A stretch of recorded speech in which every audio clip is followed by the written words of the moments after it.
Hi everyone, welcome back to WHU TV. It's nice to see you. I hope you're keeping well and having a good start to your weekend.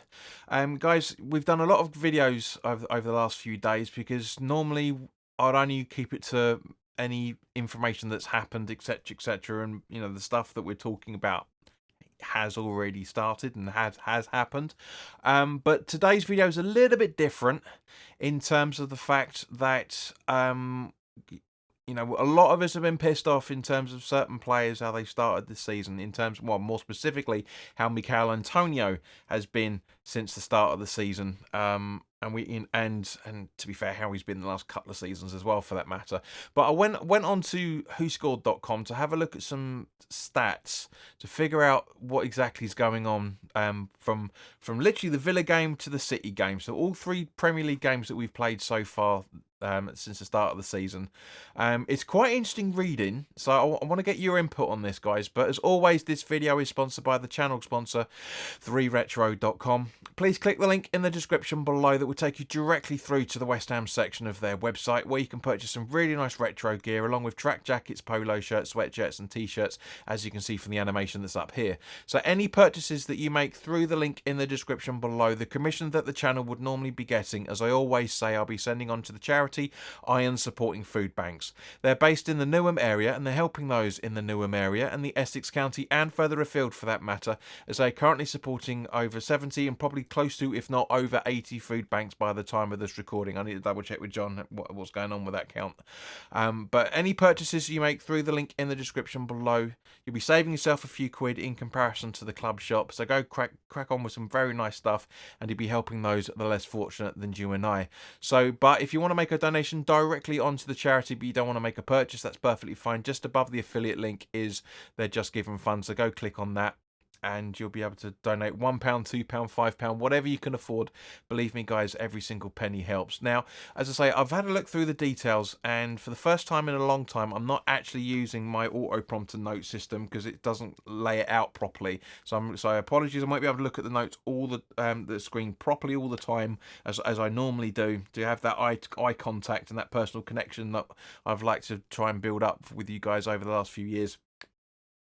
But it is quite stat heavy, so I do warn you. So basically, I've had a look at Antonio's contributions with versus Villa, City, and Palace. Right, the Villa game.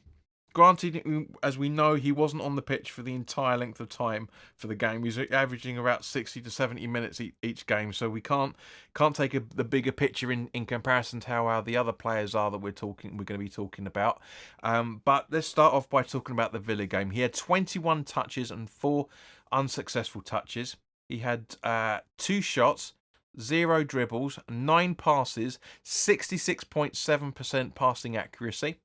0 aerial duels won, no change there. 0 clearances, 1 foul, 1 cross, and 2 long balls that actually were accurate. And basically, in terms of the fact that it actually found the player that he was trying to find, or at least he found a West Ham player. So that's not bad. That's typical Michail Antonio. Right, let's jump forward a week to the Palace away game, the first away game, and the London derby, of course, of the season. He had 20 touches in that game, 4 unsuccessful, same as usual.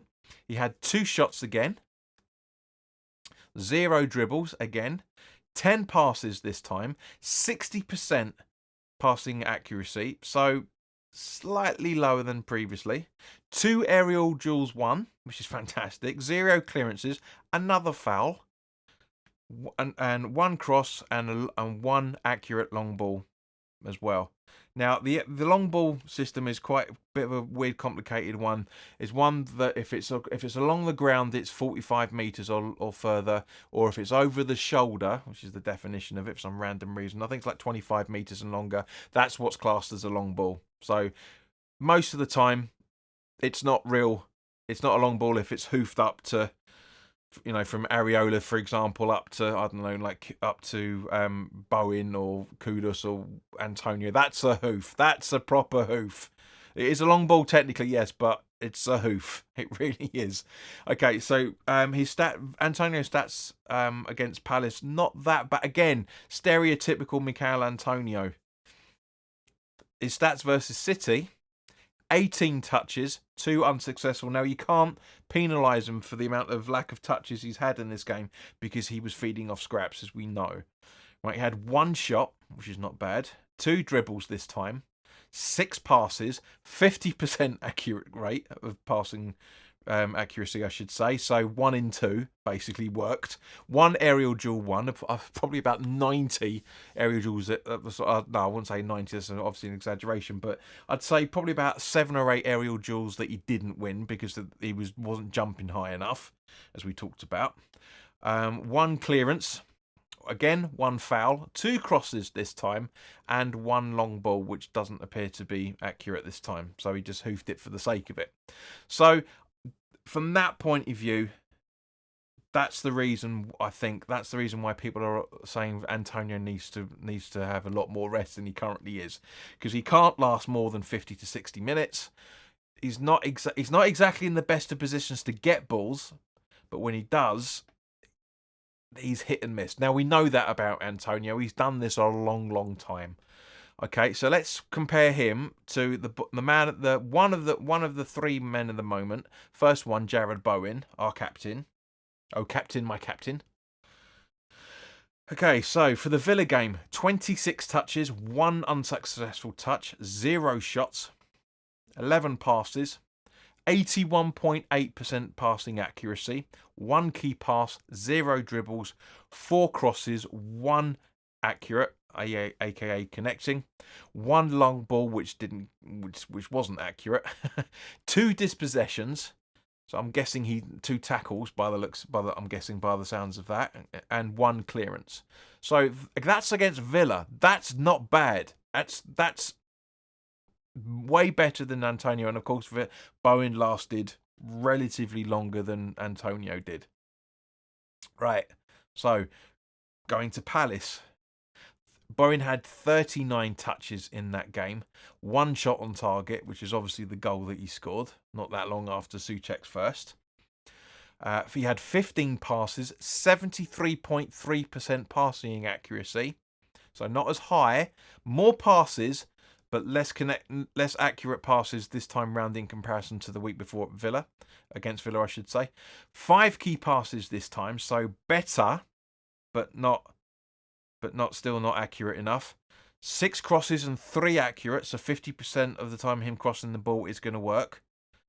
2 long balls, both of which again are accurate. Found a West Ham player. 5 dispossessions this time and 1 ball clearance. So that's about right for the victory that we had against Palace. You know, that just shows he was working harder, but not smarter. If that makes any sense. Not criticising Bowen in any shape or form. He was phenomenal in that game.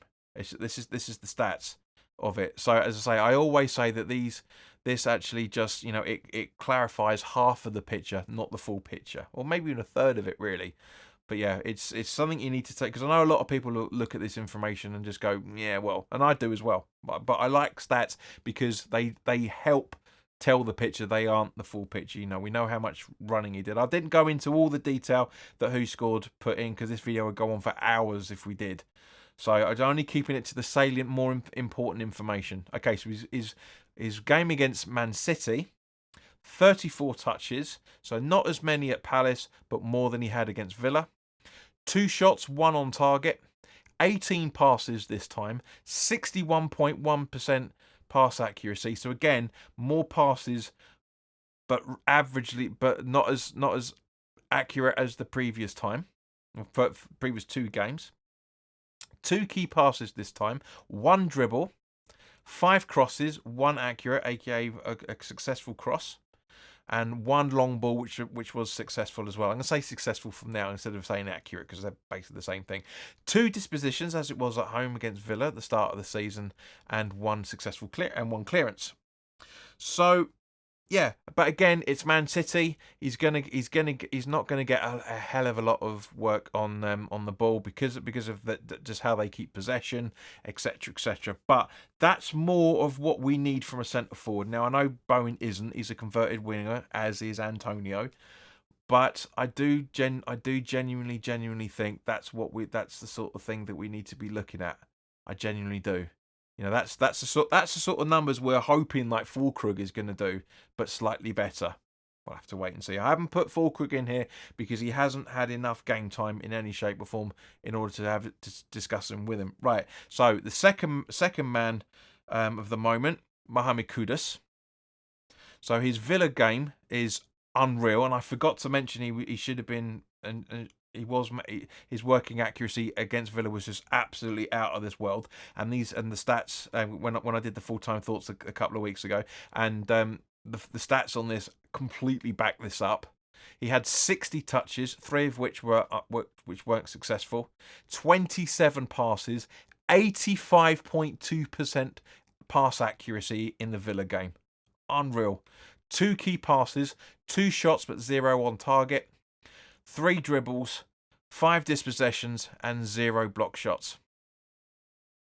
In other words, everything that they went haywire, but they weren't blocked.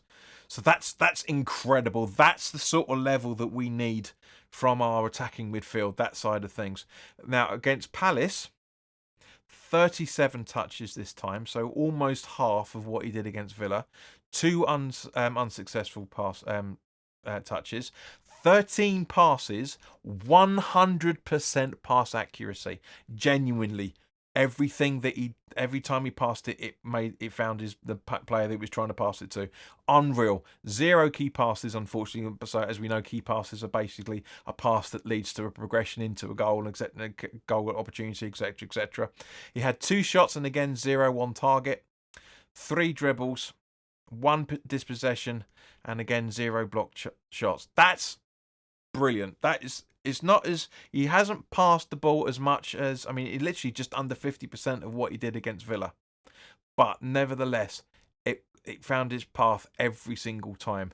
Now this gets brilliant as well, for that matter. The City game again, it's again bearing in mind we were playing against the Premier League champions and one of the best teams in the world, for that matter. He had 42 touches and only 2 were unsuccessful. That's brilliant. 21 passes, 85.7% passing accuracy. So that's basically 14, 15 passes connected. Beautiful. Again, 0 key passes. He had 3 shots this time round, 2 dribbles, 3 dispossessions, and 1 block shot. So that honestly, that's the man of the moment as far as I'm concerned. Him and Bowen working together, the two of them, men of the moment, just on par with each other. So what I also thought I'd do, because I've also put in Areola for this as well, because as for those that have been watching the channel for the good few years now, I love Areola since he made his debut for Fulham on loan, and then he came to us, and then we signed him after that loan period. He's been phenomenally good for us. But one of the reasons why I've picked Areola in this spot, shall we say, is because he was involved in the first half of City, and Fabianski was involved in the second, because there was a slight, and I was absolutely right. I said that the only reason why it would have looked like he would have been substituted was because he looked like he wrapped himself around the post and had a slight back injury, and that's exactly apparently what's happened. He picked up a back knock, or knock to the back, I should say, from that game. So yeah, but Areola, okay, against Villa, 38 touches, 27 passes, 85.2% pass accuracy. That's really good, really, really good. 1 clearance, 11 long balls, and 7 of those found were successful, basically. So that's not bad for the first game of the season. That's not bad.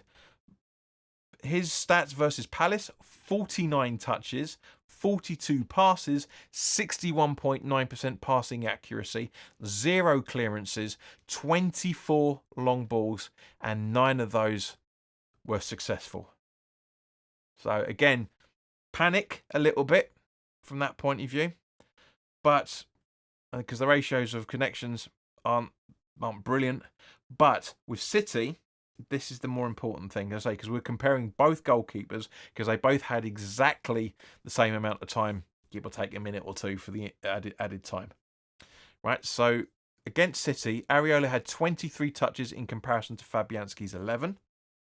Granted, we were 2-1 down at half time, and we ended up losing it 3-1. Areola had 16 passes in comparison to Fabianski's just 5. Areola's passing accuracy, 81.3% of that 16 in comparison to just 40% of Fabianski's. Fabianski did 1 clearance, which Areola didn't. He didn't do any clearances at all. So it's the only bit so far where Fabianski's got a bit of a markup over Areola. Areola did 7 long balls in comparison to Fabianski's 5, but of those 7, 4 were successful compared to Fabianski's just 2 long balls were successful. So again, it's very, very interesting reading this, and just shows how vital Areola is to the playing out of the back style. You know, he's got a unbelievably good passing accuracy range in comparison to Fabianski, and you should expect that, because Fabianski is a few years older than Areola. You know, yes, of course he's more experienced, but yeah, he's more of a ball playing goalkeeper, sweeper keeper, if you will. And the last player that I've put into the list here is Wan-Bissaka. And now I know it's not 100% accurate to do so. I should have, I was thinking about it, should I put Kilman in? But for me, Wan-Bissaka, as an old mate of mine who's a Man United supporter, has said that it looks like he's had a second birth with us. Wan-Bissaka. He looks like really has had a second birth with us. So obviously we're not going to talk about Villa because he didn't make his debut. He wasn't involved in the squad whatsoever. He didn't come on as a substitution, I should say. For Palace, okay, it's going to be relatively low numbers because he was only involved for 29 minutes, give or take. Came on the 61st, if I remember correctly, so just over half an hour. But it's quite a good debut nonetheless. He had 16 touches in that game, 6 passes, 33.3% accuracy. So 1 in 3 absolutely worked. Which isn't great. It's basically 2 out of the 6 that worked. It's not brilliant, but that's still not bad in comparison to other players. 0 key passes, 0 tackles, 1 interception, 1 clearance, 1 long ball which was accurate, 2 dribbles, 0 dispossessions, and 0 crosses. Now, one of the reasons why I wanted to say this was because obviously with City he made his full debut in the league. He made the full debut in the League Cup game against Bournemouth. And of course we know who we've got in the league in the next round of the League Cup. I'm just as angry about it as everybody else, as I do think to a degree it is fixed. It's getting worse. It's getting harder and harder not to argue that argument every year. It really is. But against City, for a full run of time that he had, let's not forget that at points, and again I forgot to say this in the full-time thoughts video, Wan-Bissaka and Kudus, they were swapping places. Kudus was out on the left and sometimes out on the right. Wan-Bissaka, swapped over at one point when Soufal came on towards the end of the second half of the City game. So this is brilliant for the stats nerds out there. He had 57 touches against Man City. 57. That's bonkers. That is genuinely higher than anybody else, and that's including Antonio and Kudus combined. That's mad. 32 passes, 81.3% passing accuracy against City. Jesus. 2 key passes, so he's improving on his key passes in comparison to the Palace game. 2 tackles, same thing. Twice as many interceptions as he did against Palace, 2. 2 clearances, so twice as many again. 2 long balls, twice as many again. 3 dribbles in comparison to 2 against Palace. 2 dispossessions in comparison to 0 against Palace. Against City. This is against City, man. It's mad. And he had 2 crosses as well. Weren't successful, but he was doing them. This is one of the reasons why I do genuinely think the people that say that Wan-Bissaka is only a defender and he can't run forward with the balls, complete bullshit. We've seen this many times. against when we played Man City. So Christ knows what all these pundits, what bloody reference book they're referring to, because they're not seeing what we're seeing. Wan-Bissaka is a gem as the summer, as far as I can see. You know, we've got Wan-Bissaka, we've got Kilman involved in there as well. You know, and potentially Soler if, but that's what I'm saying potentially because he obviously hasn't played any football for us yet, which we will see very soon, of course, against the Fulham game. But yeah, it's great. Honestly, this information is just, it's mouth-watering. It really is mouth-watering. And apologies for going so long, guys, but I did warn you. This is quite heavy and could be a long one. But guys, put your comments in the comments section below. Let me know your thoughts on this. I do genuinely feel that this is backing up the reason why Antonio should be as an impact sub in comparison to being a starter. I really, really do. That this wasn't it was originally gauged to be why Antonio should be a starting sub.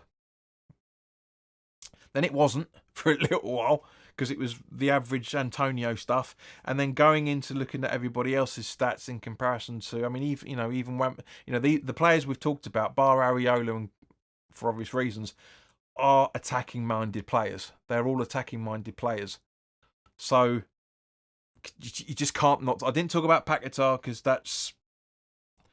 I didn't want to go on for hours, as I said. I haven't really included everybody that's involved in attacks, etc., etc. I've just isolated these players that I feel that just shows the potential that we've got coming this season. It really, really does. But guys, put your comments in the comments section below. Let me know your thoughts on this. And I can't believe this video is only the second take. I'm normally about 7 or 8 takes in by the time it gets uploaded. But guys, as I say, let me know your thoughts on this as well. If you're enjoying the content, then by all means, please do like, share, and subscribe. But in the meantime, guys, take care. Have a fantastic weekend, and I will see you very, very soon. All the best now. Take care.